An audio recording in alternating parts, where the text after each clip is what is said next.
At dawn on April 22nd, 1453, the guards of Constantinople awoke to a sight that defied all logic.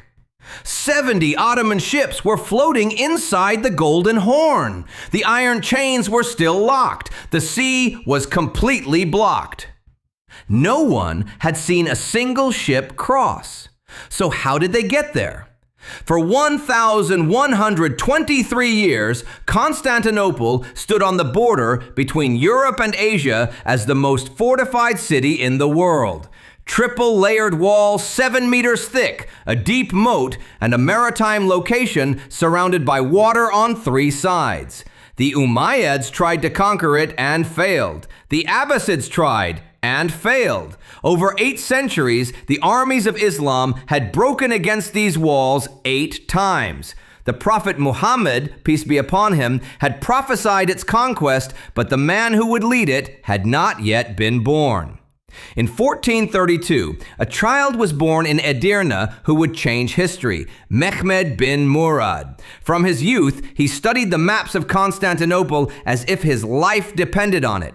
He learned 6 languages and studied astronomy, engineering, and philosophy.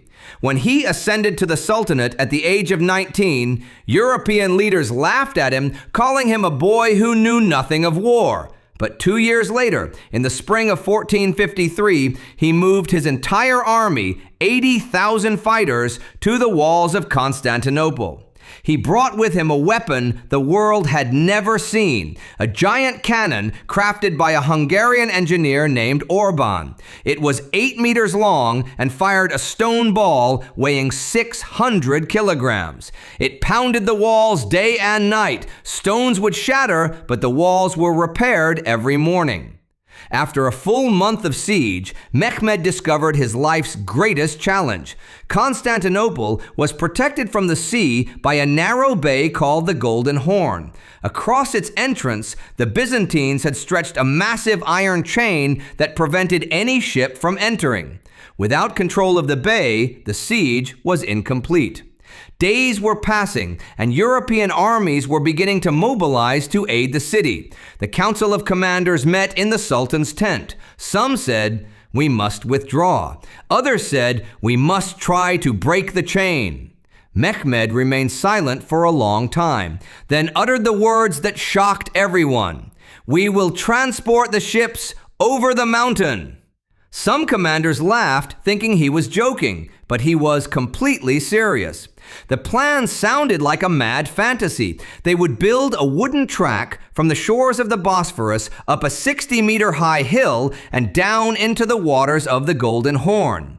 The track was greased with animal fat and oil. The ships were to be pulled by ropes and oxen, sliding over this path as if they were floating on the sea. Everything had to be done at night under the light of torches and in absolute silence so the Byzantines wouldn't notice. In one night, the night of April 22nd, 70 ships moved across the hill. 1,000 men pulled each ship. The oil glistened under the moon, and there was no sound but the whispering of ropes against wood. At dawn, the Byzantines awoke to the impossible sight: 70 Ottoman ships floating in their fortified bay. The city's morale shattered. The siege was completed in a way no one could have imagined. After 37 days of continuous bombardment, at dawn on May 29th, a wall of Constantinople collapsed. The Ottoman army stormed the city. Emperor Constantine XI, the last of the Roman emperors, fell while fighting alongside his soldiers.